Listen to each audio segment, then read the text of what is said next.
be the bomb. Everybody know, no matter what, he always glows. Can't stop him, don't try. He the coolest, he stay fly. I'm so proud.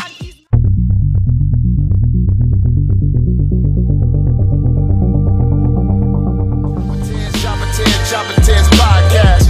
We hold it down. They know what's now.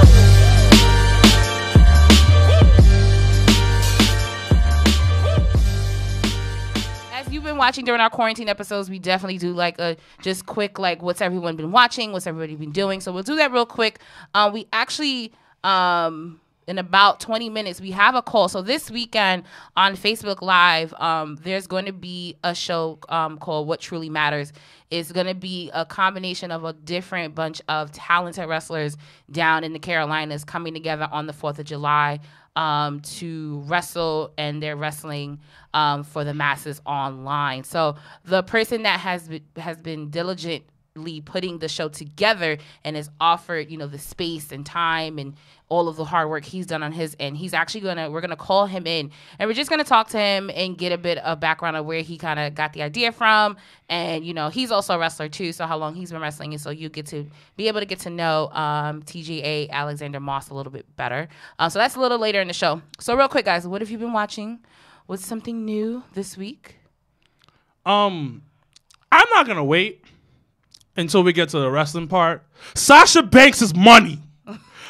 Ladies and gentlemen, Sasha Banks is money. We were all watching the match last night. We saw an amazing match that she put on. But number one, that last hour belonged to Sasha Banks. AEW lost in that last hour because people switched over to watch Sasha Banks get busy in the ring. And I've been saying it for so long about Sasha Banks being the most marketable woman in WWE. How that she should be pushed to the moon. I'm not going to lie. At first, I wasn't 100% with the boss. You never 100% with nobody at first. No, not really. You're not. And you all right, brother. With Kofi, you said that how that episode, what are these old episodes? You said that Kofi's not money, you never be WWE champion. And I was wrong. I was wrong. And of course, Mr. Black was right. But you never say anything about Sasha. Because like I wasn't a fan. But the thing is, I acknowledge the fact that she's good. No. It's the thing is, what I look at is sometimes I look at other things outside of WWE, outside of marketing, outside of when I have friends who buy Sasha Banks gifts, legit gifts, to go give her to her at meet and greets. That fans do that in general. No. In general. Not in general. No. It takes a certain level. It's a certain level of a fan. Because I would listen as much as I talk about Undertaker and trips. I'm never buying that shit. Thank you. But no, hold on. Exactly. Hold on. How many people can you say that a bunch of people buy them gifts for a certain superstar? Yeah, true. It's not everybody that gets that kind of. No, it's not everybody gets that kind of luxury. No. And the thing is, and every time we speak about her on the Jobberteer's IG page, it's one of the highest rated posts. But the thing is, I agree with you, but I'm sorry. Like, this may sound kind of mean, whatever. It's cool to see two Japanese women at the top of the women's division. But honestly, it should have been Naomi and Sasha Banks. Because I just feel like they cool in the sense of like within like the realm of like the wrestling world, but like you said, like I agree with you. Like Sasha Banks is money. The fact that she raps, the fact that she into fashion, the fact that she does so much more outside of wrestling, it should have been her, Naomi, and Bianca Belair on the top of the division. Like, well, Bianca's time will come. But I just feel like that should be like the young gun coming up. But as far as people have been more established, should have been Sasha Banks and Naomi holding up the two titles. Like, as far as just being top of the women's division. Because both of them are marketable. Both of them are marketable. The fact that how that Naomi came out with like, I don't know if it's a natural hair. Is it natural hair? The afro? Yeah. I think that is. Okay. You know, for argument's sake, it's a natural. She came out. I see everybody talking about it. Homeworth, I didn't even know no wrestling is like, yo, who's this girl with like her hair looking like that? Yo, it's mad dope, this, that, and third. She's like putting her twist into the culture, her and Sasha Banks. But that's what I'm saying. It's outside of wrestling. When you have a sneaker and people are waiting online, those sneakers are ugly. I'm gonna be real. Those sneakers are hideous, But people still line bought for them. Yeezys too, right? No. But the thing is, it goes to the same thing. And they ugly. And people buy them because her name is on it. And last night showed how powerful she is because I fuck with Flair. I have told you, Flair's one of the best women in pro wrestling. But she ain't. But she's not money like Sasha. No. She's not money like Sasha wrestling Banks. money. She's wrestling money, Well, but not because big she's time. wrestling loyalty too. You have to think royalty. Royalty. You have to think about even the history. Like, look how, like, Rick's definitely outside of wrestling. I think as the older he got, the more outside of wrestling he became. More Wrestling valid royalty for- does not mean big money outside of Outside wrestling. of it. It does doesn't. not because for instance, The Rock, his lineage doesn't mean anything outside of pro wrestling. Oh yeah, no one's looking at a Samoan being No, like, oh my god. nobody cares. He No one talks gives a about shit. it. He brings it up. What I'm trying to say to end this point, last night and then waking up today and seeing the ratings, we have to give Sasha her flowers. And you talked about Asuka.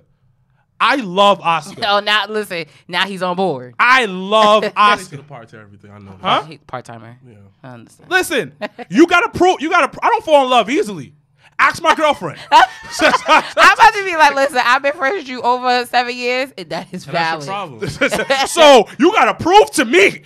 That's That just like I'ma love yo. you. It's just like Montana this morning when we was on Facebook. It's funny because your brother was on earlier before you hopped on. Yeah. And then Montana goes and says, you know, I'm trash at communicating. It's why I'm single because I can't communicate. I'm like, what the hell? Like, I'm gonna need you to fix that, You bro. gotta find a weird balance, like when it comes to communicating relationship, because you can't explain yourself too much. You can't explain yourself too less. You Has gotta to be a find balance.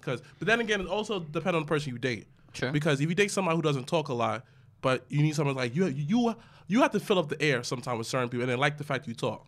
You understand? But there's some people who talk too much and don't and just fill up the air with nothing. You try to talk, That shit is boring. Anyways, facts. Like, right, it's cool to talk a lot, but like, dang, like ask Talk me questions. into the Like, goddamn Oh, mic. yo, by the way, I like ladies him. and gentlemen, I want to give a special shout out to Nerds Clothing.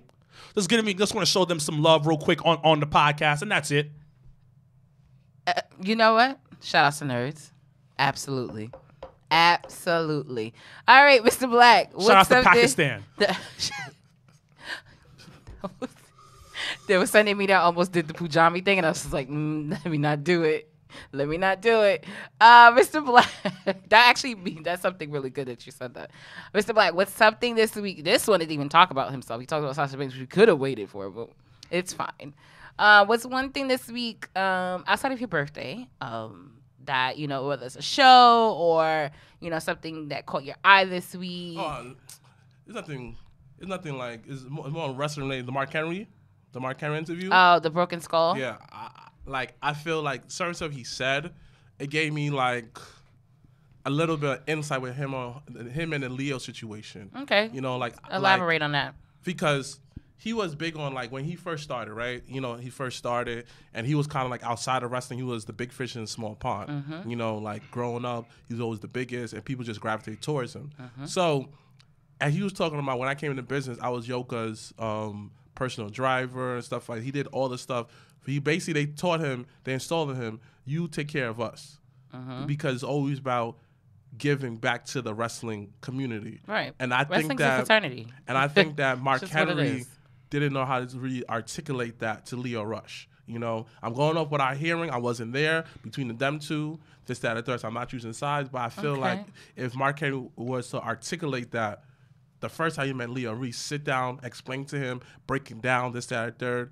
But I was like, dang, I kind of understand where he's coming from. But yet, we kind of live in a world where, like, a lot of these wrestlers has more experience. That's what I told Joe Kim yesterday. Like, a lot of these wrestlers have way more experience than these guys on the rosters. You know, you go against a guy who may have been WWE for like 2 years or 3 years.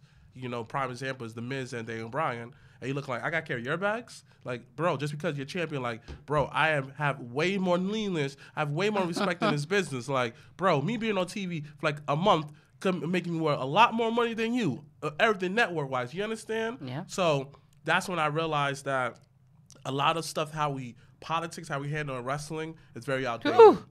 It's super Wrestling and outdated. politics. Oh, It's Lord. it's dinosaur, and the whole system, it only benefits but so much people. This is why a lot of the ecosystem is damaged the way it is. You know, this is why a lot of people feel like just because I am in this position, I can take advantage of you.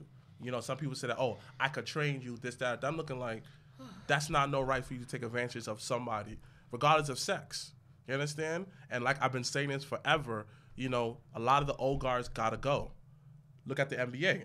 Adam Silver came in, like, you know, the former NBA commissioner, when he went, you know that Adam Silver, like, had a culture shift throughout the whole NBA. Because you understand that I had to keep up this league up with the culture. The fact that he said that you could put certain phrases on the back to support the Black Lives Matter movement, that's golden. Compared to the old commissioner, you think that he'll let that rock? Probably not, because he had his own way of doing business. And this is why the NBA is so much ahead of the game, because the fact that they say, nah, we're shutting down, everything else followed. So as far as wrestling-wise, what I learned from that interview is, yes, it's good to keep on having old guys around, but you need these old guys like a Billy Gunn who wrestled, who been around two different styles, but yet at the same exact time had to be open-minded. That's what I learned from watching that, like, wrestling gonna be very outdated. And if we don't update and do stuff differently to fit the culture at hand, then we may not have a wrestling in general for it won't, like, how should I explain this? Wrestling may not be around forever if we don't change our ways within this culture and actually bring back life into the ecosystem. There's still life in the ecosystem, 100%. But we need we need to turn the soil, you know. We need to, like, you know, harvest, get these old harvests out and get these new soil and these new plants, you know, like, hey, it's okay to, the way that you plant is good, but it was good for that time because the rain doesn't fall how it used to. I mean, I think that honestly, having the performance center kind of helps that in terms of transitioning, in terms of having a handle on the up and coming culture in wrestling. That's actually one of my favorite parts in the Undertaker's. I think it was the Chapter 5 episode of his docuseries on the network, Cheap Plug, where he spoke to, you know, basically all the big men that's been training and that's in NXT, and having that kind of like round robin table discussion to them and teaching them different things and going over their matches and things like that. Like, I think that's where the benefit of someone from the kind of like the old school era can have a mark in, you know, the up and coming. So I think the Performance Center definitely adds that element of getting in tune and in touch with the culture. I think not having something like that kind of just leaves you kind of like, oh, what do we do? Where do we go? Do we go left? Do we go right? And things like that. So I do think that there has to, you know, we always talk about balance, and I feel like that's a word that we always talk about, you know, whether it's in life and wrestling or whatever it is. They have to, you know, in wrestling, you got to find that balance between, you know, having a mixture of an old school, you know, mentality, but having the twist of a new school way of doing it. So, so that's pretty good. Maybe I will watch it. I've not been too keen on the Broken Skull, actually. I don't know why, but it hasn't. It's probably really long. I think that's what it's slow. My attention span. I enjoy it, but it's slow. Yeah, I think that's what it is. Just a regular conversation, and it's like It's like it's a podcast. It's a podcast, basically. yeah. So, for me, this but that was a good thing, so you know. Stay fly. I'm so proud he's my guy. His powers can't be denied. Sexy brown thing, that's mine. Any age is fine, like wine. Always gets better with time. He's a lemon to my lime, completes me. That's why he keeps me. Got his back like the when other he takes a song. knee. My brother got swag and degrees. If it's too easy, my brother's free. Go black man, go black man, go black man, go black man. He's strong as bricks. I swear, if you name this episode "Go Black Man," I'm gonna be low-key upset. I'm like, what the fuck? Shit's a hit. Go Black Man. Well, unlike them, I'll talk about wrestling when we get to wrestling. This week, well, actually last week too. If you don't watch on OWN Network, because everybody has their opinion about Oprah, but Oprah shit on OWN be popping. Greenleaf just came back, and that's like low-key my shit, and it's their last season, season 5 of Greenleaf. So that's a highly recommend show. I think I was trying to get Matthew into that show. And then also too, I forgot the name of this damn movie that's on Hulu, and fucking Julia Stiles is in it. America Ferrera's in it. Who? Ugly Betty. Oh, okay. I can't remember the name of it, but basically it's like these group of friends that do like a Sunday brunch every week. And then this one brunch, there's like dirty bombs that go off in the city, so now they're stuck in the house and they're trying to survive basically a nuclear attack, but they're all inside the house. And so you got the husband and wife that said that they're divorcing, and then their other friends, they slept with each other. Like, it's a wild. I cannot remember the name of the damn movie. So it's gonna remind me that we were just in quarantine. Yeah. That's okay. Yeah. I'll watch it probably 2 years from now. No, I randomly hold on. I'm gonna find the name of it because it's gonna bother me. But I randomly found it on Hulu yesterday. I'm okay. No, it's actually I didn't like how it ended though. It ended on the wildest cliffhanger that I was pissed. That's how the Flash ended. Wild. Like, I was just really upset about it. Hold on, it's gonna come up in 2 seconds. I think it's a disaster. On Hulu, it's a disaster. Yeah, 4 couples having Sunday brunch become stuck together in a house when they learn the world is ending. So I actually rather enjoyed it, especially something like, being in the house. You're just like, what am I going to watch? And then on the wrestling side, I watched the prelude to getting ready for the Great American Bash NXT version. I watched the Great American Bash 95 the other day. Whew, boy, I tell you, the opening match was goddamn Brian Pillman versus, what was his name? Nature Boy, was it Buddy something? But that was wild. And I think the main event was Sting and Rick for the title. So everybody knows. Oh, that was Surfer Boy's. Yeah, it was color for Sting. I always say color for Sting. Sting was like when he has the blue, the white, like colorful Sting. He was colorful Sting at the time. Things got lazy and said, well, I'm doing 1 shade. Yeah. 2 shades. he said this shit becoming expensive, the colors. What else is coming up in the world of wrestling before we do make our interview call? Let me see. What else is going on? States are starting to reclose, so that's interesting. But New York is still on the up and up, so shout out to Zaddy Cuomo for that. Yeah, but then got no live gatherings for the rest of the year. Yeah, it's a wrap here. So it's kind of like, is that really up and up? It is, though, because honestly speaking, half the year's over.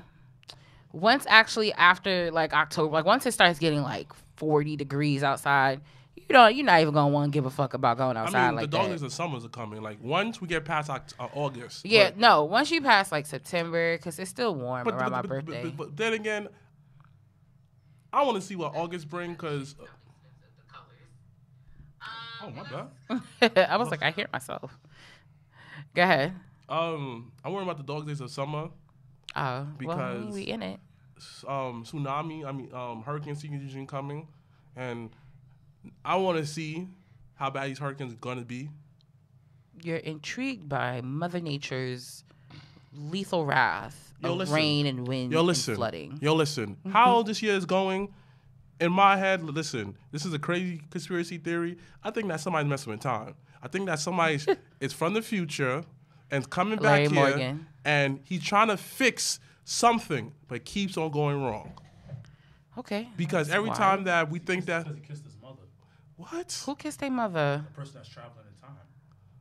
So he's messed up the time continuum, the time. He messed up the time, like, vortex, whatever. He's right. Somebody's messing things up right now. And all of y'all thought I was crazy when I said that, time travel was possible. I've been preaching this. Listen, something's up. Like the same, like for example, the Mandela effect. Like I said, Mandela died in jail, but a lot of people say he didn't. I remember seeing that in the history book that he died in prison. Then next thing you know, years later, I'm looking like that didn't happen. And Mandela effect did hit WWE too, because there was some match I'm looking like that did not happen.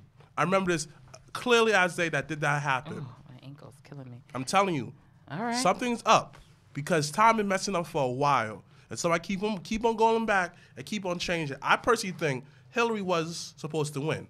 And somebody messed with time and Trump won. Because that day, the next day, it was a very eerie feeling like something don't feel right. Everything. I'll never forget that the day after the election, I remember riding the train to work, and I remember the train just being awkwardly quiet. Like it was so awkward. Like everyone, it almost was like we were at a funeral. Like everyone was quiet. Mad quiet. So I mean, something's up. I'm telling you. Time travel is real. I know something's up. Maybe that's something we need to look into doing. Maybe just outside of like wrestling, like do an episode on conspiracies. Because you guys are big on it. I dibble and dabble in it, here and there, depending on what it is. So I think it'd be interesting. I'm telling you, like Trump was not supposed to win, and him winning, it was probably the best stable future. Listen. The moment that I see the sky open up, and I see a Terminator comes down and start killing everybody, don't say I didn't warn y'all. All right? I'm telling you, Trump winning was the best possible future because I think that things would have been a lot worse if Hillary would have won. And somebody came back and did something to make sure that it didn't happen. So, because Hillary was the worst future that we could have gotten. So now what does that have to do with us living in a pandemic? Because this either could have been a pandemic or a war. Would the war be here or somewhere else? It could have been here. Because think about it. You don't think that they have some like double agents here? You don't think that I've been watching too many stuff like this. Clearly. You don't think that people are here like who not for the country? Like you don't think that it's easy just to convince a guy who been hating the country for years, that lives in the mountains, say, yo, blah blah blah blah da da da da. There was somebody that was like, oh, what the fuck was his name? Shit. He was like a serial killer, not serial killer, but he was domestic terrorist. Fuck. There was this guy that did that. Where he moved to the mountains, was creating bombs, was shipping the bombs to different places. They would either blow up or they wouldn't blow up. And blah, blah, blah. So this is probably the best project future to happen. Listen, a pandemic, this may sound insensitive, but listen, we can't stop a pandemic. We can't stop a war. Every possible future is going to have casualties. Death's going to happen. I mean, that's just, death happens every day, B. So facts. No shade, but I'm just saying. Like, for example, like I always say, everybody got up to a certain amount of lives. Some people got, some people don't have a lot of lives. Some people have a whole bunch of lives, Some people have 25 lives. Some people have 5 lives. But we all destined to die eventually. Some people say, don't think like that. I don't want any of us to die anytime soon. But I understand that, but listen, it's going to be casualties from both ends. So I think that Trump winning, I don't think it was a good idea, but for the time traveler, he probably thought, he saw when Hillary won. Are you the time traveler? No, because if I was a time traveler, I wouldn't be talking about this. You don't think that if I was a time traveler, I'm trying to discourage y'all? Or you don't think that if I was a time traveler, I would see that if this happens, would this be a possible future? I mean, that's what sometimes people do, though, to try to trick people. They actually listen, time travel in actuality is not what it's seen on the television shows, because come to find out, if you go back in past, you don't change. You only create a different timeline. So this is the best timeline that we have. You got that from Avengers. Yes, because that's the only way I explained it. And they said the plot line of Avengers in-game. And I got that for Dragon Ball Z. Because after Trunks, because when you went Back to the Future, he defeated Majin Buu. But in the original timeline with Goku and them, they did it. It took them mad long. He never fought, Kid Buu. Because he didn't have to, because in his timeline, he destroyed them from the root. You talking about that? It sounds like Charlie Brown to me, but I hear you. Listen, I was with the Avengers move. It's like I got that. I'm telling you, the time traveler felt that this was the best thing for Trump winning. I mean, it's either now or never, I guess, right? Listen, it's either that we got war or we got a pandemic. Either way, going to be casualties on both ends.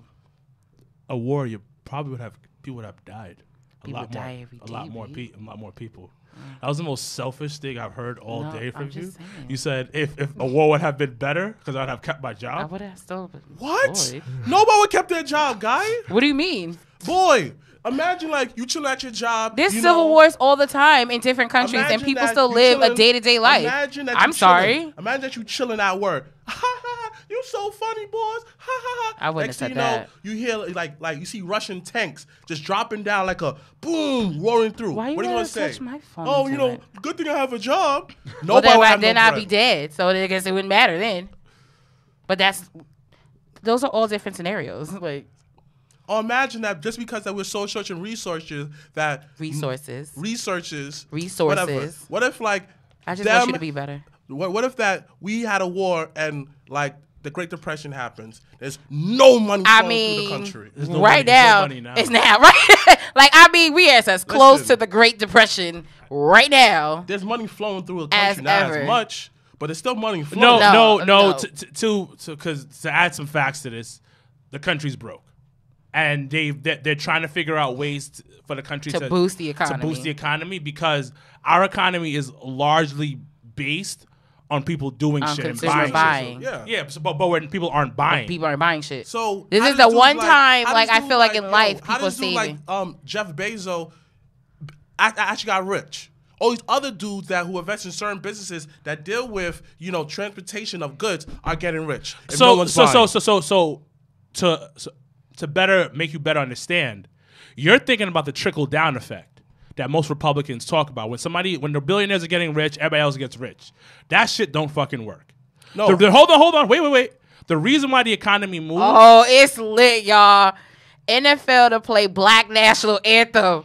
Oh, it's lit. It is lit. Stadiums will play Lift Every Voices Sing and the Star Spangled Banner before every pandering. session. That's pandering. Listen, I want that. Thank you. No, Thank you. it's okay. I don't think we're gonna talk about wrestling. Sorry, you listen. This is the first time we've been able to sit at the table together in 3 months. Listen. Give us that moment. Hold on. Listen. Couple things. First things first. The economy moves when the middle class is buying. When the middle class is buying. No, they're not buying enough. They're not buying anything. Okay, then say that. No, we're not. When you say people are buying, it's a bare minimum. So I'm not going to say people are buying. It's bare minimum that people are buying right now. Most people don't have a job. It's just to go back to the unemployment thing. Most people are scared to buy things. And I get what you're saying where you're like, yo, how is these motherfuckers making money? They still make money because their companies are still open. And everybody used Amazon for the most basic shit. Niggas want toothbrushes. They're gonna call on Amazon. Niggas want food. So Amazon basically is the borderline like monopoly, low key, and nobody talks about that. Number 2, Lift Every Voice Can Sing. I'm taking that. That shit because is lit. the Star Spangled because the national anthem is the most racist ass shit in the fucking world. Understand that, and it needs to be removed. Understand that, but my thing is this way. You know what? Let me take that back. This probably is a start to something good. You understand? I guess it's just kind of like a residual that I'm feeling. Residual, how I'm feeling against certain like companies where they'll say that, oh, I'm not gonna do this this voice because it's a black person. But yet we're not doing the stuff that we have to do. Like, yo, how come Breonna Taylor people who killed her are not in jail? Like, I guess these are micro victories, right? I'm not talking about the NFL. Moral victories. No, Like, I know what you're talking about. no, I'm talking about these small victories. But I'm thinking about, yo, y'all can do so much more. So, do I think the NFL is in the right step of doing that? Yes. Because NFL is known to be kind of racist, It is racist. Like, listen, I don't work for them. A man gets blackballed from any team because he wanted to take a knee Well, and make a shout out to statement. my son, Craig Hodge, who got blackballed from the NBA for giving a letter to George Bush Sr. about black people. He's the original captain of it. No one talks about that. Shout out to my son, DJ Vlad, Well, aka the culture vulture. To be fair, though, if you're not really big into basketball, you wouldn't know that, though. No, hold on. I'm not going to say that 100% because it was David Stern during that time, wasn't it? Yeah. Yes, you are right about that. But Adam Silver has done a phenomenal job. That's what I said earlier. Yeah, has done a phenomenal job as being a commissioner, like you did say earlier. But like I said before, Sasha Banks is queen. Sasha Banks is queen. Most There's a lot of marketable conspiracies going on. Fine, But guess what? She's getting healthy. She's We put a are healthy here. weight. Yeah, I liked her outfit last Yo, too. it was the best. It was one of her best outfits. Fire. It was No. I'm Nah. The trying to outfit think what's the week best. before that shirt off her curves, I was like, gonna thick this. So you know what? It's mad reckless. But I understand. You know what was great? It's gonna sound weird. So she was fighting, right? And her shoes came off. Let's hear this. And then the camera kind of panned to her feet. And I was like, yo, I would expect you to have horrible feet. Wow, disrespectful. No. She's always in boots. I mean, it's valid. She's always in though. boots. She's an athlete. She's a female An athlete. So I wasn't expecting anything nice. And I was like, oh, shout outs to you for keeping it up. I just want to put that out there. Shout out to Sasha Banks once again. Shout out to that queen. Shout out to the queen. Love Yo, Sasha. shout out to Bailey. Bailey's working this heel stuff. She's definitely doing the heel Shout out to Bruce job. Pritchard for giving an opportunity to ever turn Pritchard. heel. Like Bruce helped her. Nigga said Bruce. So look. I mean, like Bailey is a Bruce. It's a Bruce girl. There's a Paul Heyman guy. Yeah. There's Bruce. I don't know guys. why that was so funny to Undertaker me. is a Bruce guy. Undertaker's definitely a Bruce guy. Kane is a Bruce guy. He definitely put him Mankind's up. a Bruce guy. You know what I'm saying? Speaking of, shout outs to Keith Mack. No, That's- Keith Mack. If you watch on his Instagram, because he's been doing TikTok, he has a whole Kane outfit. Where you get that from? I don't know.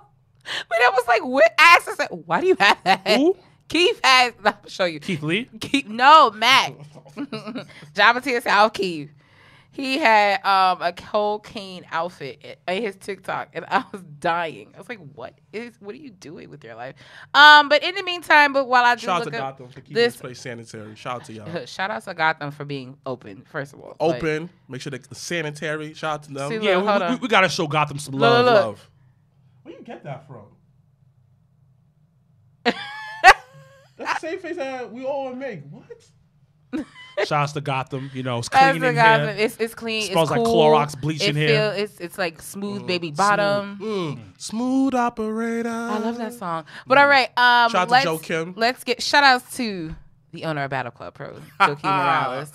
Y'all must not know about us. Love him. We definitely have some stuff in store for 2021. Because this year, we're throwing away 2020. because this year, beginning of the year, we present y'all. We present y'all with July 4th, the official this Jabba was supposed Slam. to be jolly. Yeah. Oh my gosh, this would be Jabba week. Fuck it. But Yo. listen, But next year, God had a bigger plan for us. Shout You know out what? God shout does to the have a bigger big plan for us. God. yeah, you know me. You wasn't ready. All right, let's if you can, my lovely engineer, my Buffalo Bills guy, can you call our special guest? He Nice toes, all homo. You said what? That's nice toes. all Thank you. homo. Oh my God! So I finally got my toes done after 3.5 months. I had to go to Jersey. I went to Newark to get my toes done. Yeah, but the value dogs. Hello. Yeah. Yo, first of all, we got picked up on the first ring though. I feel special. I told you I'd be waiting for you. Well, Man of my word. which I always appreciate. I let everyone introduce themselves because there's no one else that can do it better than you. So, can you let the viewers and people that are listening in tell us who you are? All right, this is Tga Moss, also known as Blatant Personified. If you don't know, you will know. I've been wrestling for about going on 3 years now. I mean, hey, there's not much more to it than that right there. I'm living in North Carolina, got great things ahead this weekend, and we're just looking to have some fun and spread our message. Awesome. So actually, let's just jump right into it. Let's talk about this week. And I briefly told the viewers that you're presenting a whole show on July 4th. So this weekend. So where did the idea come from? How did you pick the name of it? Because it's called What Truly Matters. So I kind of want some background into what was the kind of like the birthing of this event. Funny you ask. So I was riding down the road. I drive a lot, as you've come to know. It seems like oftentimes we message each other. I'm on the road, but I was thinking about something to do for my father, which his birthday is tomorrow, July 3rd. Mm-hmm. And I was like, you know what? We've been out of wrestling for a long time. He keeps telling me he can't wait till we get back to it. He's the reason why I wrestle. I grew up watching it with him. So I was like, I'll put on a wrestling show for him. Kept thinking some more, and I was like, you know what? It could be even bigger than that.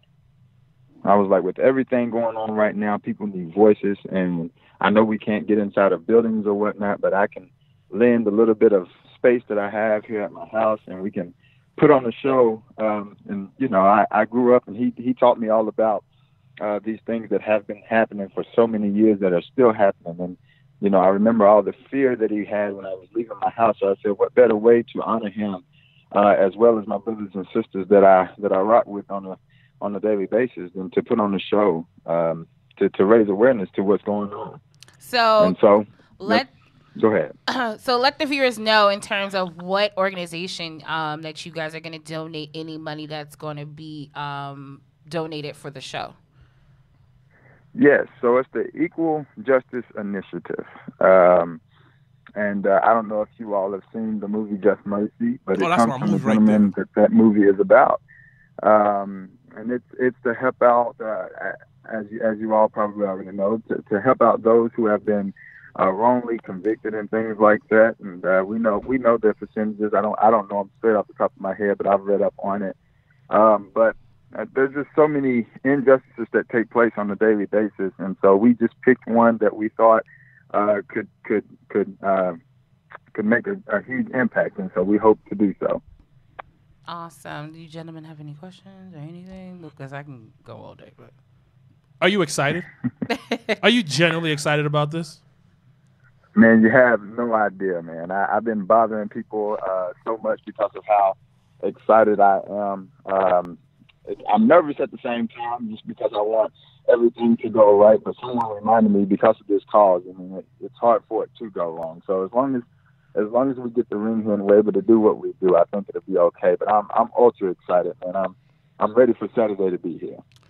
You have a very eclectic group of College words. individuals wrestling Yes. at the show. How did you pick who was going to be on the show? So I've been blessed in the 2 to 3 years that I've been doing this to meet a lot of great folks. So what I did is I started thinking about all the brothers and sisters that I know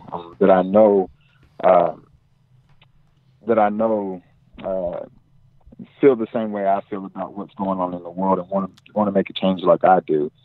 And so, honestly, that's not even a whole list. That's just as many as I could that were close enough that I wouldn't feel disrespectful asking to come for, to take care of this. So that's how we did it. And then, talking to guys like Yaya and Tommy, they shot me your way. So it all just kept going from there.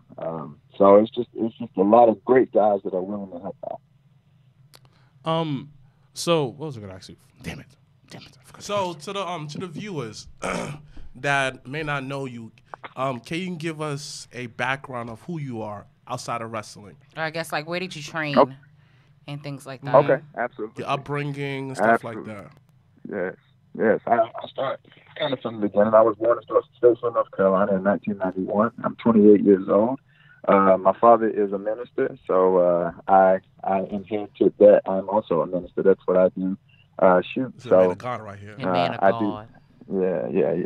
Yeah, I do that. So all his moves I'm is married. divine by God. Go ahead. No. I was saying all your moves is divine by God. So He got a whole gimmick running for you right behind his head right now, so that's why he said that. I've heard a million gimmicks about it. Trust me. I've thought about all of them, but I like being the real me. Even they, most of my fans know that I'm a preacher, but it's still just it's TGA. So, but yeah, my pops is a preacher, and so that's what I do as well. I have a wife. Son of a preacher's man. Children, one way or another. Go ahead. Nah, I was singing a song. Son of a preacher's man. Oh man, my wife sings that all the time. What's that from? Son of a preacher man. Where's that from again? Oh my God! What? I don't know. All the time. Yes, all the time. I can't remember right now. But yeah, so I got a wife. I have 4 children that live with me. Their minds one way or the other. My wife had 2 before we met. Then we took in 2 of my cousins as well. So you got a whole football squad in your household. Yeah, you know it. That was always the dream, and it's working out just fine. But it's actually, most of them are into wrestling some way or another, whether it's wrestling or refereeing or whatever it is. So it's actually going really well. It's a family affair. That's good. Yeah, but fast forward a couple of years after me and my wife were married, we moved to Greensville for my first preaching job. And, I'm a young man, and I played football growing up all the way through college, through my junior year of college, and I was like, I'm missing that physical activity. And I always wanted to wrestle, so I started looking up schools, and I found Five Star Pro Wrestling in Greensboro. That's where Cam ran by wrestles out of. my main man, LeBron Cozone, and this man is very special to me. And if you understand, I drive 2.5 hours just for training that's how special he is to me. And so that's where I trained at. That's where my wife is trained at, as well as my kids. That's where we've been for the past 2.5, 3 years as we hone our skills in this business. And he's taken very good care of us and everybody else that's around us. So he also gets a lot of credit for us taking place this weekend. Okay, so I have another question for you. So, what advice do you have for people who may be in the church and also want to get into wrestling? Like, some of them may feel like, I can't do this because, like, it may be contradiction to their Christian faith, or just their faith in general. I don't want to limit to only Christian faith, but just faith in general. Like, I got you. What advice do you have to give to people who want to get into wrestling but still maintain their spiritual side at the same exact time and not lose themselves in this game that we call wrestling? Sure. I mean, you said it, man, and that's a great question. But that's the main thing right there. Just remember who you are. Remember your spirituality. Remember who you serve, no matter where you are, because you know what? It doesn't have to be wrestling to get me off track. Mm-hmm. And that's something that I had to realize. And I have a really special preacher friend that I listen to his Devo almost every morning. And I 2.5 years in, and I was still struggling with that. Like, should I really be doing this? Mm-hmm. And then one day he was on there, and he was just like, as long as you're not doing anything contrary to God's will, God doesn't care what you do. And so just glorify him in whatever you're doing. So that's what I try to do, man. That's the reason why we're going to be out here Saturday, because I feel like it's the way I can glorify God. And if I can help my brothers and sisters, that's what he called for us to do. So just remain who you are and allow whatever experiences you encounter to make you stronger. And don't give in when you fail. We're all going to fail. But just allow it to make you stronger. Man. I mean, because no matter where you are in life, there's going to be trials, temptations, and all that good stuff. So, hey, if it's your passion, do it. This is a preacher man. He just gave us the word. Yeah. I felt that in my soul. I'm not even gonna hold y'all. I felt that. I was like, I felt that. Like, you have to understand. Like, I was in church for a while, and I come across a lot of different preachers, a lot of different ministers, a lot of different bishops, etc. And very few where I'll meet some of them who legitly living for God and still 100% be themselves. Like I could tell that just by your words alone, that advice could contribute to somebody who may not be in the faith, somebody just a young man who's struggling with the identity of them finding, because you know how hard it is, for a young man around our age, especially for your age, my age. Like, it's hard because just like that. One minute you want to be a rapper, next thing you know you want to be a football player. Like, you can't decide who you are. Yes. So that, to me, it hit a soul, because I'm looking like, I remember those days when I was struggling to find myself, and I lost myself because I want to do everything else but serve God. That was powerful, black man. Yeah. Real powerful. So before I ask my next question, I'm just gonna play this song real quick. Book of Revelation. Oh my gosh! 16 and 17. I can't. Hold on. We gotta play this through. I can't say shit. My shoot. Kurt. Every tear from the eye. Yes, get ready for the revolution. Oh, you gotta play this. Do you want a revolution? Do you want a revolution?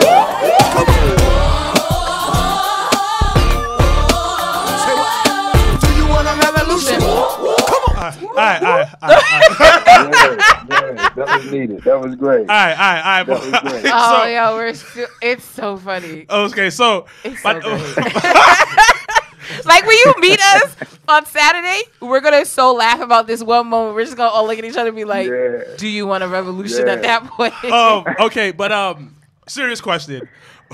With the, I don't, maybe because I'm from up north, but I've seen a real surgence in pro wrestling getting a lot of notoriety, like pro wrestling in the South getting a lot of notoriety lately, because of you have NWA, you have especially with AEW with QT Marshall School, QT Marshall School, and I've seen a lot of stuff with AR Fox students being on WWE a lot lately. So what are your thoughts about it? Do you think it's not a resurgence? Do you think it's always been there? Like, what are your thoughts?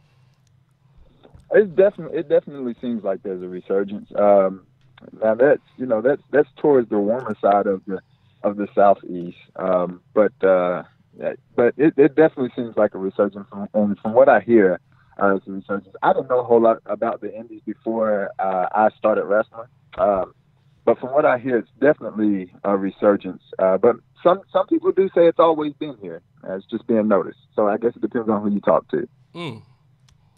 It's like in the early 2000s when hip hop music from the South was making it was getting all the T.I.s and Jeezy. Right. And everybody up here. Yeah. And we were just like, what is? And Luda. And we was like, what is this? From the looks of it, it sounds like. But that's where it still is, though. You know, you talk about AR Fox and all the guys you see on AEW and whatnot. Most of them are from Georgia or Florida, so that's where it still is. It seems like we still trying to get some attention down here in North Carolina. I mean, I'm gonna say this. From the looks of it, wrestling is gonna be as as important as football is to y'all, because it's required the same exact training. It's required to make sure you're top shape, and both of them are physical. And it's a great alternative. Absolutely. Hey, I may not want to play football, but I could get into wrestling. And because of wrestling, there's so much different avenues you could get into. Like you said before, refereeing. You could be an announcer. You could be a manager. So many different avenues that people could take and be a part of the wrestling ecosystem. I'm gonna say this now. For sure. Yo, wrestling is be as important in the South as it is as football.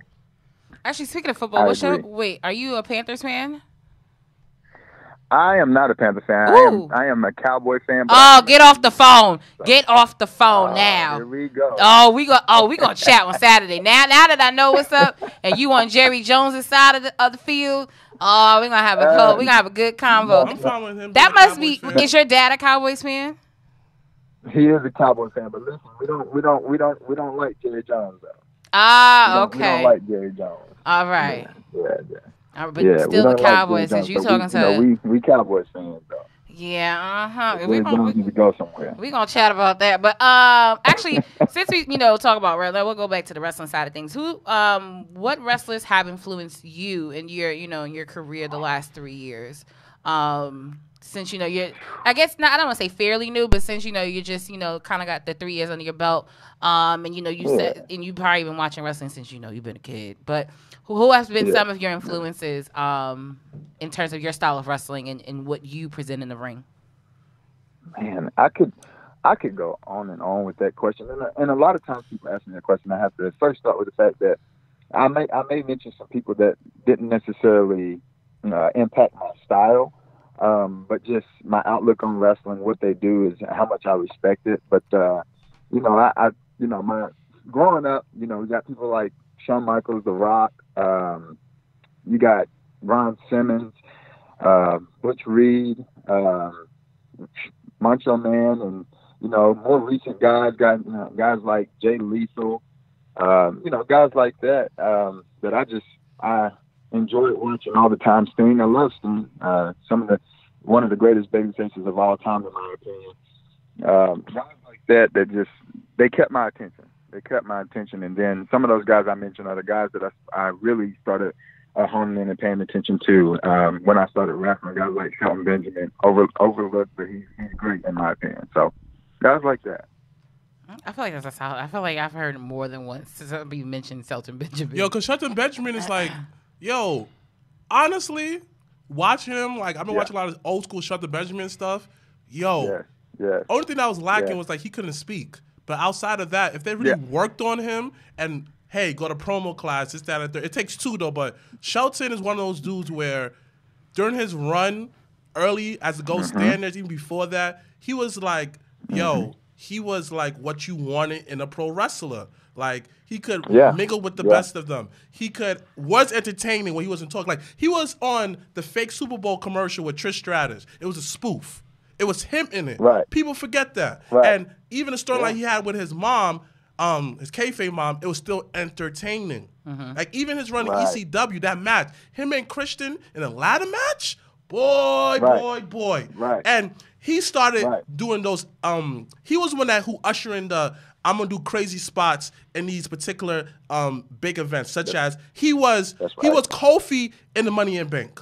before Kofi That's was right. Kofi Well, in the yeah. Royal Rumble. That He first was the Money in the one. Bank, he was in with Jericho and them. Slide it down, ran up close like him. Because of that move, that was incorporated into the video game.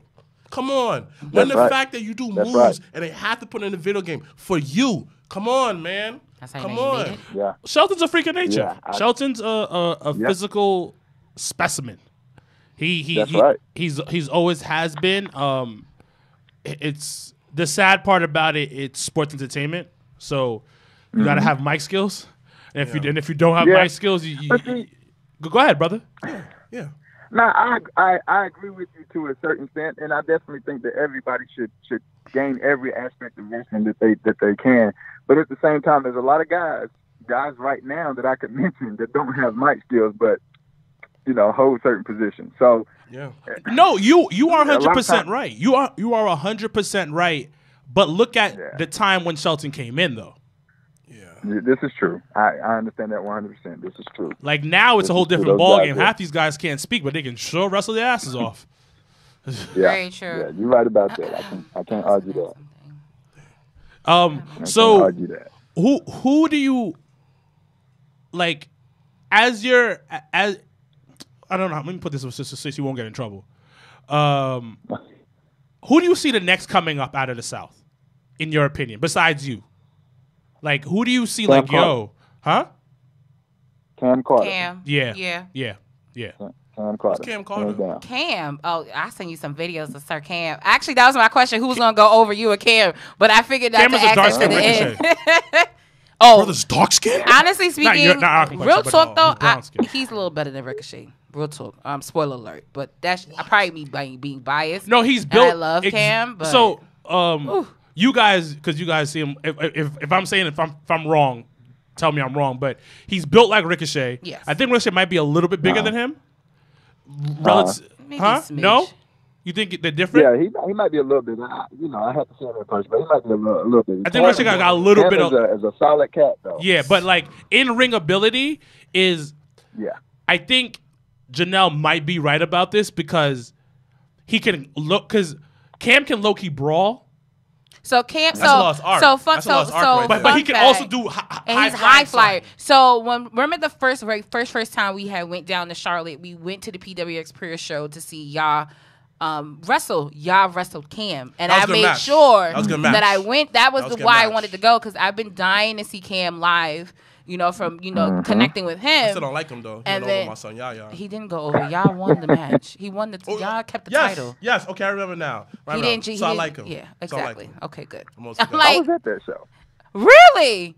Really? Yeah. We had alright. me and Sir Wilkins literally flew from New York to Charlotte to actually just go to that PWX show because I had always told the Incredible. boys I was like, yo, I want to come, I want to support you guys, and we just took a whim, and we were also at WrestleCade too. So Oh man, Were you at WrestleCade? I have not been to WrestleCade. How you not been to Hold WrestleCade on a and you minute. live in Tell the me city? about it. Hey. I get it every time. Hey, listen. You live in Listen, New York, if this- and half Every of time. us never been to Statue of Liberty. yeah, but WrestleCade is like that's different. Cam drove like almost an hour and a half both days to come to WrestleCade. The Empire State. I mean, Yeah. like the Statue of Liberty is not too far. Are you far from Alright. WrestleCade? Where usually is that? Probably about Probably 2 hours and 45 minutes. Yeah, I'm about to say almost 3 hours. That's far. That's mad far. Bro. Yeah. That's mad far. No wonder It's why like that's it's like going to Philly. Mad far. I've been slacking, that's all. But I was Philly's not well, I was supposed to go to Thank you. This year's not gonna happen. To do that. So, No, we don't know. yeah, that. right. This ain't No, gonna no, happen. no. This ain't gonna happen. I don't know. Actually, now I remember but I am glad you mentioned Cam, and it's just unfortunate because we Cam were Carter? we were gonna Is do he a show up related to here. Darius Carter? No. We were gonna actually do a show on July 4th here in New York. Shout out to us. Okay. And then Corona had other plans. But Yeah. I promised Cam. That was one promise I gave Cam. I said, Cam, I'm gonna make sure New York tri-state area knows who you are because I've seen the talent and honestly, and I try not to be biased, but I honestly think he has a smidge over Ricochet. So I honestly think that Cam definitely has the tools to be successful. In the business past, on the indie scenes and stuff like that. So I'm actually kind of excited to see the two of you go at it this weekend. I won't be biased. But I'm definitely more excited to see you guys. My question now, I remember what it was.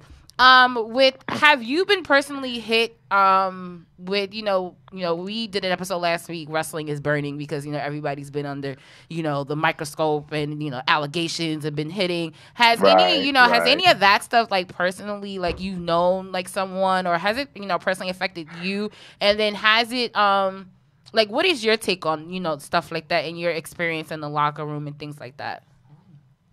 I mean, you see it, and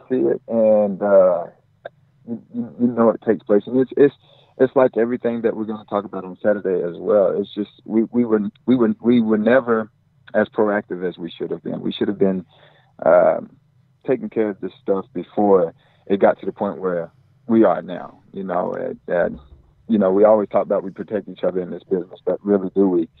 I was having a conversation with someone just the other day, and I was like, I can think about growing up, some of my behaviors were very inappropriate, So it's just the way that society has become. We've been desensitized to so many things, and that's why they bleed through in every aspect of our lives. So yeah, I've seen it a lot, and I have to think about it because of the fact that I have a wife that's in the business. My children are typically with me when we go to the show, so got to make sure that they're okay. So yeah, I definitely think about it.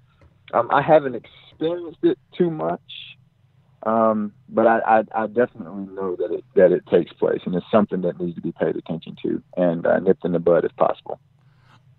Yeah. I mean, you raised a good point, but I want to ask you, why don't we speak up? Why do you think a lot of wrestlers don't speak up? Well, like I said, one of the main reasons is because of how normalized things have become, and it's a sad reality that a lot of stuff that goes on, like touching a person that doesn't belong to you, a lot of these things have become somewhat normalized, and it's not okay. So it's time to take a look at that again and reestablish how to treat another human being. That can go for Black lives, that could go for the sexual conduct and the things that we're talking about now. They can go for so many things. We need to reestablish how to treat one another. And it's just because we want to do what we want to do, so we force things on people, and it's a sad condition. Okay, I agree. How is it in your household knowing that you and both your wife are wrestlers? Like, how does that dynamic work? It's a matter of balance. We love it. I am definitely still the biggest wrestling fan in the house. I'll watch it all day long if I can, but it's a matter of balance. So I still got to make sure the family gets their time. Everything is a matter of God's will here. I don't pressure anything. I just let things happen organically. So, if we have bookings, they know what's ahead. And what me and the wife try to do is always make sure that we get some kind of outside of wrestling family time in there, so that we're not drowning the kids in wrestling and her as well. So it's just a matter of balance. Just like everything else in life, we got to balance it and make sure that no one is neglected and I have to be careful because it's a heavy passion for me, and I do want to go as far as I possibly can. But I got to make sure that I'm also considering them and taking care of them. So it's a matter of balance. Gotcha. With you being such a huge wrestling fan, in your entire life, what do you think about the current product right now of what's being put out between AEW, WWE, and all the smaller promotions? Okay, man, I could get really blunt with this, or I could give you the. Get blunt. No, you can get blunt. It's fine. Okay. Listen. All right. Well, I'm a wrestling fan, so I'm always gonna watch. I'll watch until it gets better. Right now, I do think it's struggling. I don't know if it's a matter of just not listening. I don't know if it's a matter of I don't know what it is. As far as WWE is concerned, I don't know what it is. There's a lot of it that I still love, but we know that. To me, if I could pick pieces from each era and put them together, wrestling would be great. But there's also pieces in each era I could leave out, if you know what I mean. As far as AEW is concerned, I mean it's a startup. It's a startup. I think that Udell was talking about how Cam is definitely has the tools, and sometimes me and him have conversations, and it gets frustrating looking out and seeing guys that don't have what you have. Still being humble, but they don't have what you have, but yet they're out there. And good for them, but at the same time, man, come on, it's hard to watch. So that's how I feel about AEW. A lot of times it's just hard to watch, to be completely honest, and that'll probably get me in trouble somewhere down the road, but it's okay. It's not, though, because that's real. And I think in order for any company, and it's just, I think anything in general, to having that type of feedback, I think it is important because it'll help them in the long run because, you can see it, you're seeing it from two different point of views. You're seeing it like on the wrestler side where you're like, okay, this is like the position I can be in. But then you're also seeing it from the fan side. And sometimes the fan side is important to get that point of view because then you can kind of, maneuver in a different way. Whether it's, everybody talked about the camera angles changing because there's no crowd. And that made a difference, and stuff like that. So those type of like, feedbacks, regardless of what it may be, I think it is important for them to know. I think regardless of if it's new or old, I think any type of feedback is important for growth. So I don't think it won't get you in trouble. Don't worry about it. And then what do you think about, I guess, WWE in a sense? I mean, I'm sorry. One more time. WWE and what? No, I was saying, well, what's your point of view right now on the current product for WWE? Like I say, with WWE, it's just there's a lot of opportunities that WWE does not take. And again, like I said, I don't know if that boils down to them just not listening and wanting to maybe push who they want to push. I think that's the biggest problem that they've had over the past several years is nothing happens organically anymore. They don't allow these guys to come out and get themselves over. But more so they try to push whoever they want and expect us to just accept it. So I could name names, but there's guys who have suffered from it.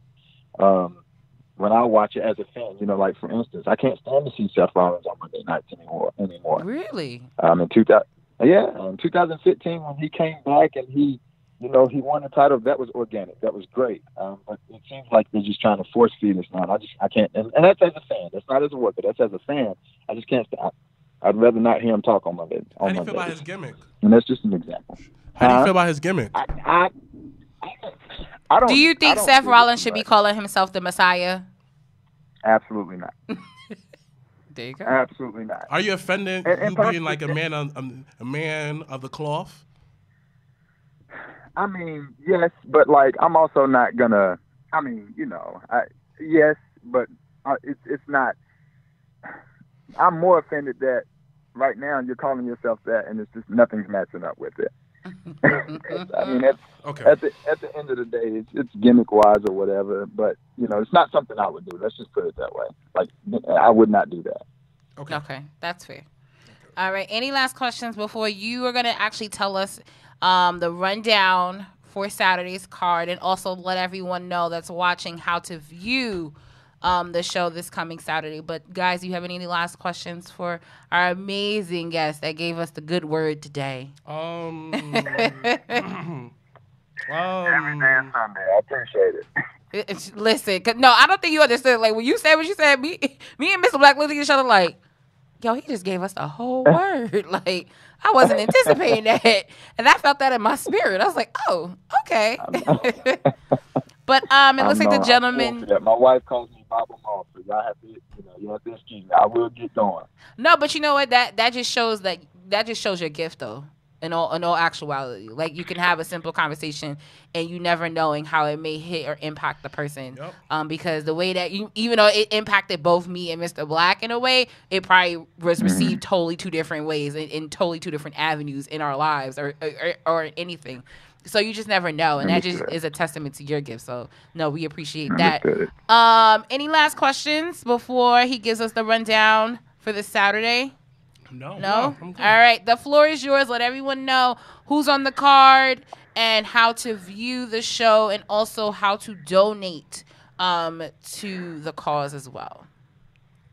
All right. Well, I will say this: we have a star-studded 10-match show. It is a showcase. I want everyone to stay for the whole time. We're going to try to give it to you in 3 hours or less, so just bear with us. This will be on Sadie Lee Moss's Facebook page, but do not worry if you don't have that. Our production guy is going to make sure that you are able to see it because he's going to share it as many places as possible so that everybody can see it. Yes, we're actually going to share it on. We're actually going to share it on the Java Tears podcast Facebook group page as well. So we will share it too. Perfect. So hopefully it's everywhere and no eyes are missing. Let me here so I can make sure we have so many great names. We got LeBron Cozone. We got the gifted one, Yaya. Mm-hmm. Oh my God, Yaya! He's gonna win anyway because he's the gifted one. Yes, we know. Because it's strong. Yes, and it's Yaya strong. We know. Okay. Yes, and when I finally met Yaya, I had been watching him. I had heard so much about him, and I met him. I was like, bro, you are the Yaya. And he was like, well, I'm just Yaya, but nah, he don't understand that he's the Yaya. He said sound like so him. Everybody needs to know. Yes, we have the Yaya, and actually that's how I met you guys the first time. You probably don't remember, but I came up to New York with him sometime. I think it was sometime towards the end of last year, or whenever it was. But I met you guys there once before as well. Oh shit! Why don't we remember that? But we got Owen Knight, Keith Mack, Snooty Fox, Big Boy Cruz, James Johnson. Zuka King. We got Lucky Zuka King. Y'all are both ignorant. Like, I'm so mad at y'all both doing that. We got Lucky Ali. Love him. Pay attention to this dude. If I had, I'm so mad. Lucky is so young. Like, I found out how young he was. I was like, he's 20. Jeez. 20 years of age, but he's a grown man. Believe me when I tell you, he's a grown man. But Lucky Ali, we got one that's debuting. It's my cousin Maurice Moss. We got Southside Films, which is Bobby Valentine and Movie Mike. Mike. We also have yes. You all know Movie. He's a character. Oh, himself. We know the filmmaker very well. All right. Good deal. Hopefully everybody else will as well. We got James Ryan. We got Chance Riser. Both of them are great guys. We got Savannah Evans and Sadie Lee Moss. Okay. Savannah. Yes. We got Jay Malachi, Jackson Drake, the two youngest guys that will be on this show. They are both only, I believe, 16 years of age. But the boys can go. LeBron Cozone also trained them, so keep a close eye on those guys. Then we have TJ Boss, JD Drake, Kobe Carino. We have a young man named Ace Diego. We got Eric Royal with Kano Kelly, and then we got Jamal the Titan. We got the Diamonds of Change, which is Prince Simi Mutima, and then we got Bojack, the Gymnasty Boys. I'm sure y'all know about them. Timmy Lou Retton and White Mike. Mm-hmm. Yeah, we got Montana Black. Oh, young Montana. We got Black. Yes. We got Patrick Scott, and then we have Prolific. Yes. Prolific. So I'm yes, very, very thankful for these guys coming all the way here from up north, and we look forward to. I've been watching them, and they are very good. So we look forward to being able to witness that in person. Then, of course, you have myself and Cam Carter, who will also be there. So we are very excited. Again, there are ways to donate, and we have a PayPal. And right now, I apologize, but I do not have that information. Well, you can send us. No, that's no problem. You can send us the information when we post the episode, which should be tomorrow. Yeah. We will definitely post the information for people to donate on online and things like that. So yeah, any information you have that you're not able to save right now, you can always send it to us, and we'll take care of that on our end. So there's no worries on that. Perfect. And I also wanted to shout out the young man who will be doing the halftime performance. His name is Will Hall. I grew up with this young man. He's a few years younger than I am, but he has a single out, and that I want everyone to hear. He's very talented, so I just want to make sure I shouted his name out. That's Will Hall. He sings. He's also a hip-hop artist, so he does it all. So he'll be with us as well. So gosh, I could go on and on about everybody that's involved, but I just want to say thank you to all of them, and of course, thank you to you guys for what you've done and what you've been throughout this whole process. Oh no, we appreciate it. No, we totally appreciate it. It actually, because I know for me personally, for us, July 4th was going to be a really, really big thing for us. And, I think the world has a wonderful way of working itself out. And when the boys, told us that, they were going to do something, down south on the 4th, I was all like, well, what do you need from us? Because that's kind of like just always our mentality is like, how do we help each other? And, we really want to be able to, get you guys as many opportunities, up here as well, once the world decides to open back up. So I felt like this was the perfect timing to kind of just partner together and to work together. So no, we truly thank you for what you're doing. You're opening up literally your backyard. I know you're a pastor, but do you drink anything? Is there I don't want to come to your house empty-handed, so. Are you going to have food there? I do not.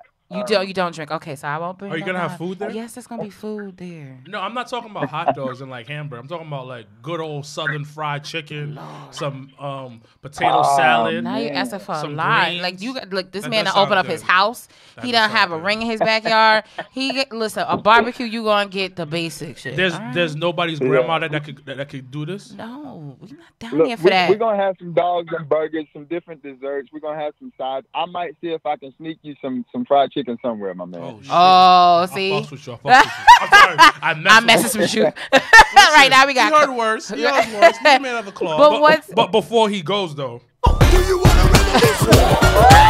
Sick and tired of my brothers killing each other. Sick and tired of us living babies with their mothers.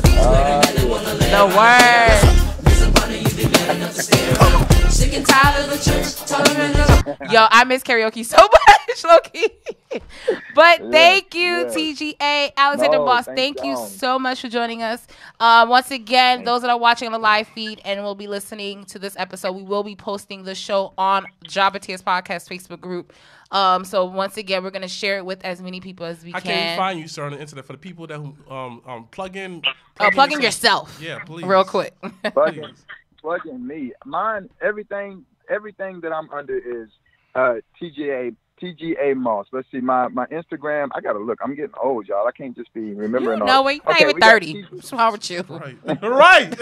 All right. Oh. All right. My Instagram is TGA_Moss. Facebook is TGA Alexander Moss. And Twitter is also TGA_Moss. That's TGA. People struggle with that one for some reason. I become all kinds of different names, but TGA, 3 letters _Moss. You can find me there. So thank y'all again, man. Thank you so much. We look forward to meeting you. And the family and everybody. We look forward to, just kind of, we're all about making history. So I think what you're doing is really good for the community and, for wrestling in general. I think especially the South has really been trying to find ways to just, still be able to sprinkle some wrestling in here and there. So it's really good to see, see this go down. So we'll be there Saturday live and in color. And we're super excited. But thanks again for joining us. thank you. And we look forward to working with you many, many more times. Yes. Yes, Lord wills. Absolutely. Thank y'all so much, and God bless you. Thank you. Later. All right.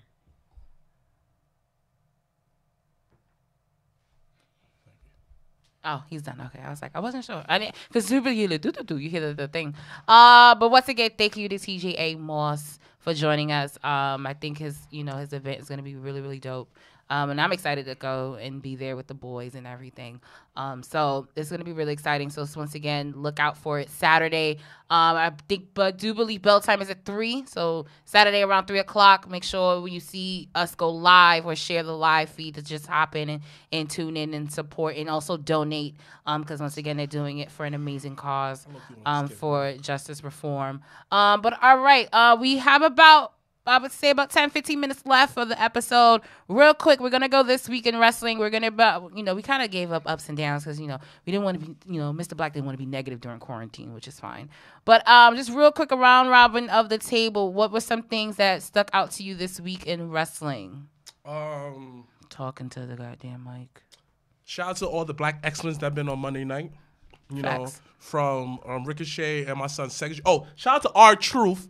For call him Cedric Entertainer, just like you do. I was just like, oh, he did. Yes. I didn't watch Raw this week. I He was did. like- He was like, and this is Cedric Entertainer. And as soon as he said that, I said, oh my God. and I've been calling Someone's him been that. listening. Yes. We gotta get R-Truth on the show somehow, some way. That's mad funny. Like our truth. Shout out to Moose. Shout out to Big Dog Moose for being a holding fake-ass it down, Impact, for a fake-ass holding Impact it down championship. on Impact. Fake ass Impact Championship. First of all, he is the champion. he never won. You cannot know. Doesn't matter. He never won it the doesn't title. Matter. It does not matter. It does It does matter. not matter. It does not matter. It You know, does. it does not matter. This is what happens. You know, what's that thing called again that happened back in the day that they had to do? When they had to hire, they have to hire a certain amount of people. Jesus Christ. Dang. I ain't to read. Listen. Shout out to Moose. Holding it down. Talking about affirmative action? Yes, affirmative action. Impact. First of all, that's how you know that's your brother, because you figured that out. I'm saying here like, I don't know what you're Listen, talking about. affirmative action happens, and Moose took advantage of it, and he was like, Hold I'll up. make my own title. How the fuck affirmative action happened on Impact? Listen, he waited for no man. They was like, you want to be champion? You know what? I ain't waiting for you. And this is what he That's does. not an affirmative action type of thing, though. Well, he was assertive. He was assertive. He knows that I'll accept that. Tessa wasn't here, so he said, you know what? I will accept that. You know what? I put the title on myself. Because I yeah, was there. I'll dig it up from someone's garage. No, he did it. And No, he didn't. And then come out with a belt that I never won. But it's cool though. Triple H never won a world title. I mean, no world championship. Oh, what's name said that he didn't win no number one contendership, nothing. Everybody came out and said, here's the title. See pause. She quiet, right? That's a little different when someone Oh, no, it's gave not. you the title. No, it's not. No, Someone it's not. gave him the title. No one gave this nigga a title. He took it upon himself and did it. He went to someone. He went to probably Jeff Jarrett's old garage. Said, "Yo, Jeff, let me just grab Doesn't this real matter. quick." Doesn't it matter. came out. It doesn't Now, matter. I tell you, this is where Impact fucked up. If Impact still would have had the match with him, Hernandez, and Michael Elgin, and if in the beginning the announcer would have said, this is for the Impact World title, and they would have had it held like standing up, and then Moose would have won. I would have been that would have been a completely different move and fine with. Listen, the fact he came out with that shit was like, okay, what are you doing? Listen, hold on. I see what you're saying.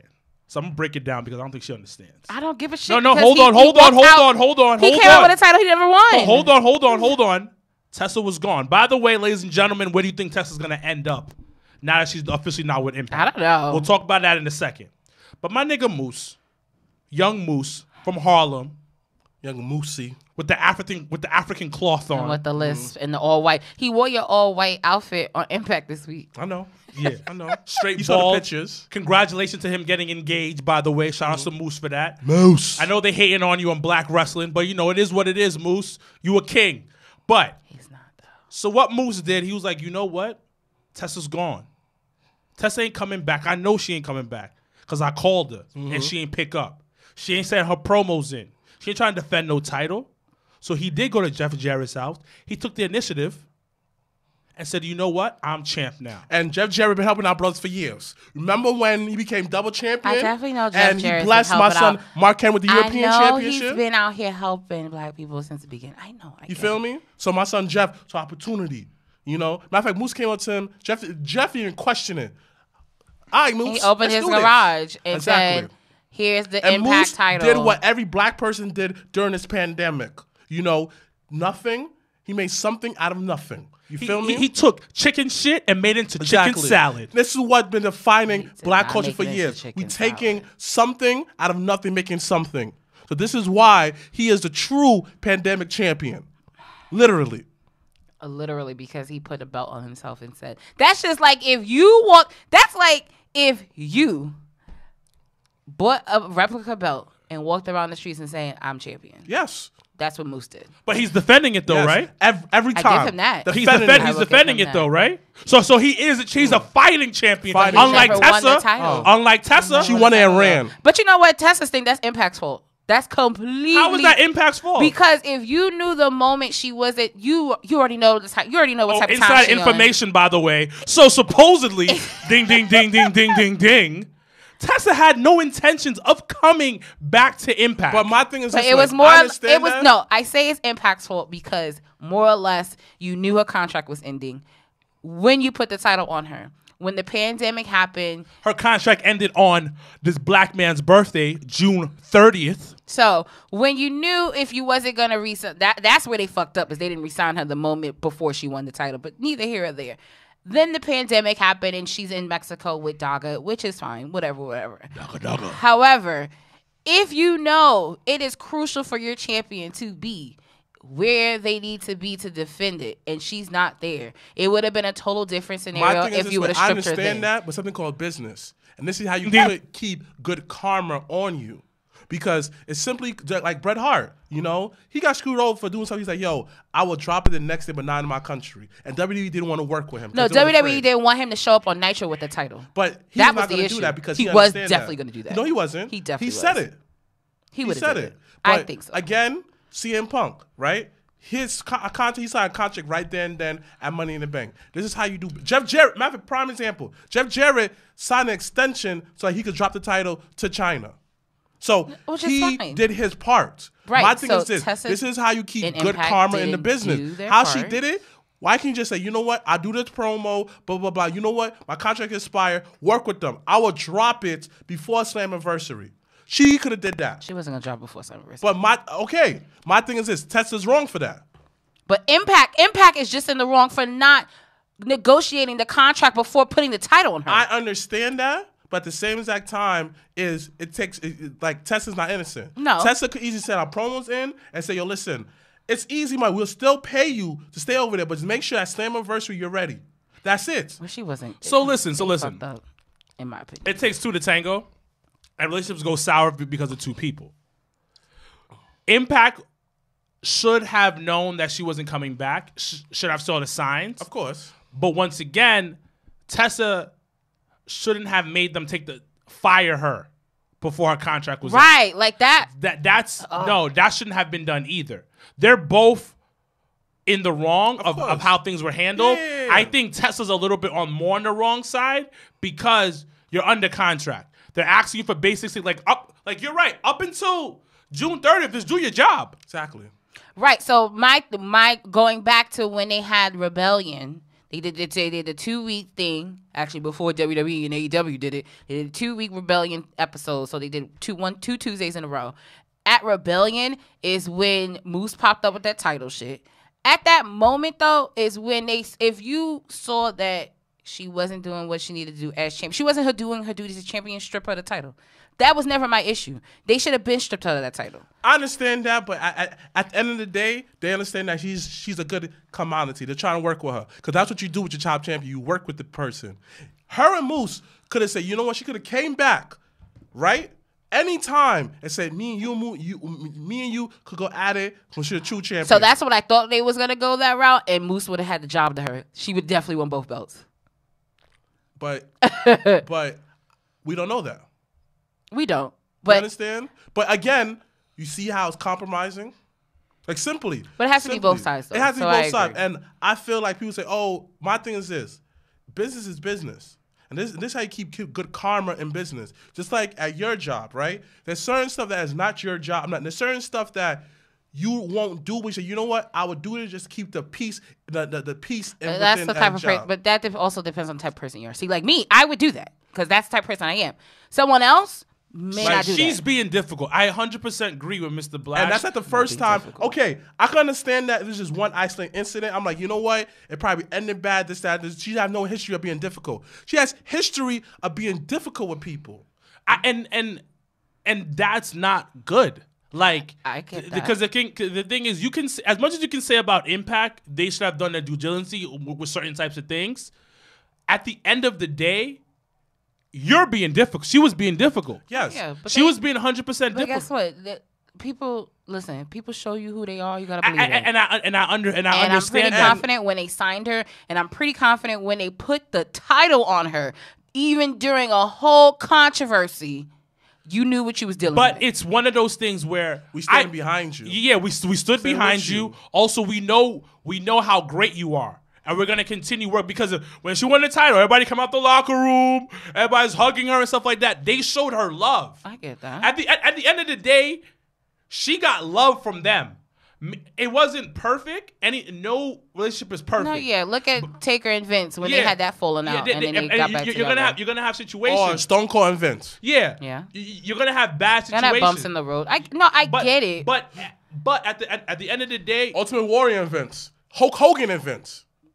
let's not talk about two racist people. Yeah. But anyways, We're not talking about Taker. MVP and Vince. yeah, better, much better. You know? Better. But I just feel like she has a responsibility. And I know sometimes I've worked in places where I'm just like, yo, F this.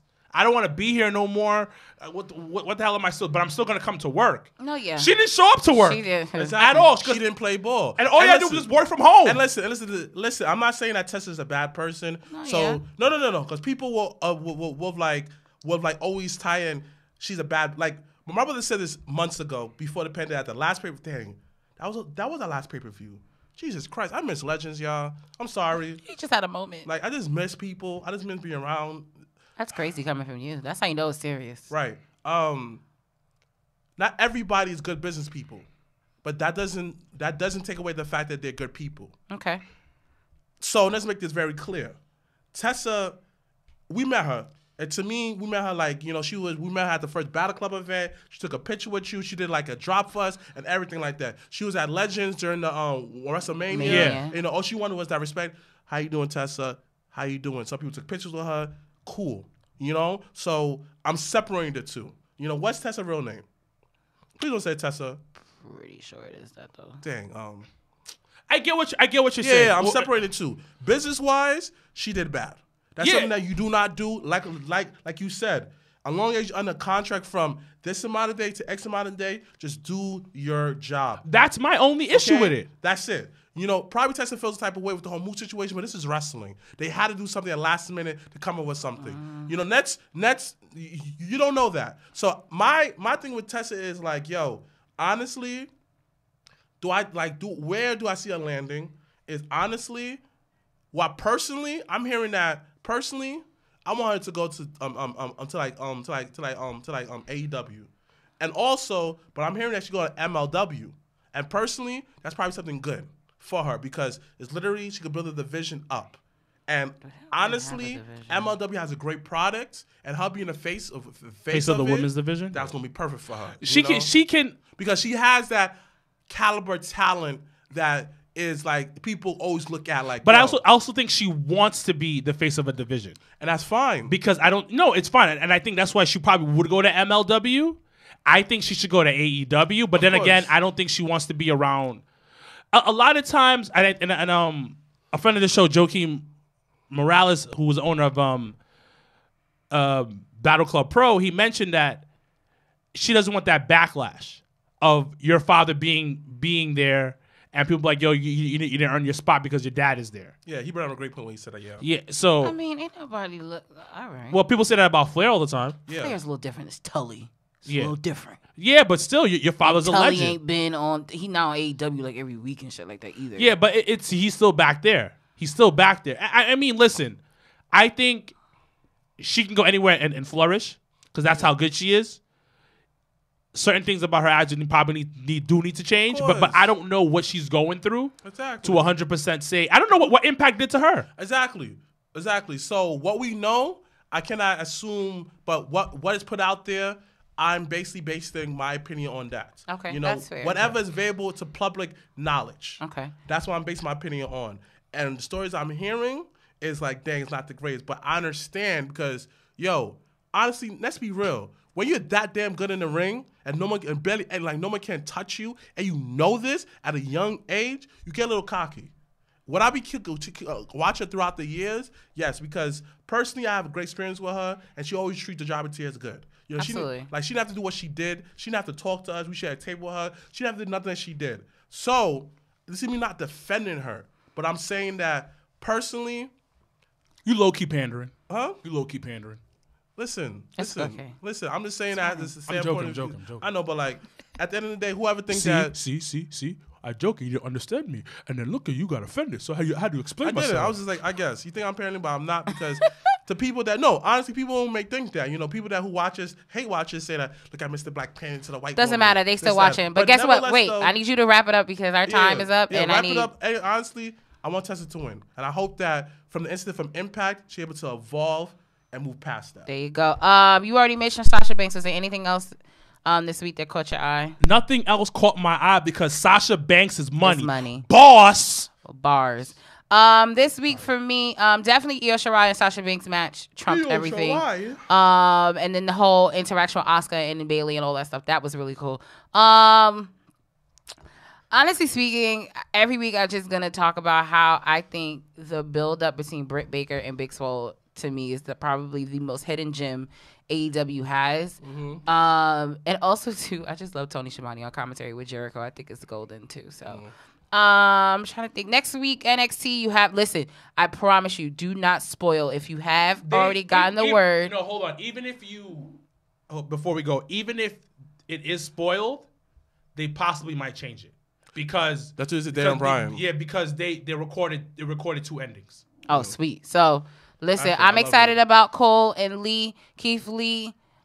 I need Keith Lee to win, but that's just my opinion. But then once again, next week is gonna be week 2 of Great American Bash and Firefest. And then what else is coming up? Next week we'll give our predictions. Slammiversary is next weekend. No, it's the following weekend. I'm sorry, it's in 2 weeks. You doing something at your house? Yeah. I'll order it. Oh, we doing weekend again? Yeah. We're gonna do it. Yeah. Is my boo gonna be there? I don't know who your boo. Oh, the cut up thing. Yeah. She ain't never leaving. And then once again, Extreme Rules is about 2 weeks as well. So, wrestling's starting to kind of, creep its way back. It feels good to be back in the studio. And we get someone backyard to watch that. We'll talk off camera. My ultimate goal for SummerSlam, but that's neither, if they do it, but that's neither here nor there. Any last words before we go? Nah. Once again, we do think... Do you want a revolution? Go whoop, whoop. No, that was cool. I was so glad you pulled it up. I was saying here like, oh, God, I hope it's a Kurt Franklin song, please. Once again, thank you to Tga Moss for joining us. Young Moss. Once again, support the cause. We're going to put up all the information on the Job of Tears Podcast Facebook group, so you have that information, and you could donate, and you can watch as well. Some amazing talent in the South will be there, so just please look out for that. We do, once again, want to send a special shout-out to Gotham Studios. Thank you guys so much. We've missed you guys. This has not been easy for anybody. So for us to be able to come back to our studio, feeling safe and clean and all that stuff, we really appreciate all the work that you guys do here. So, we look forward to once again still coming back. Once again, check out all our other branches of podcasts. We have Cats and Dogs, and we also do have Eurosport. So make sure to subscribe and listen to them. As always, I'm Janelle from HR here with Sir Wilkins and Mrblacc. # Black Excellence. # we are out. I was over, got the hands in motion. If you go with rolling, no need to focus. Traveling states and over oceans. You gotta wait till your coast chosen. Trying to have lines outside the show like Harry Potter releases at Barnes & Noble.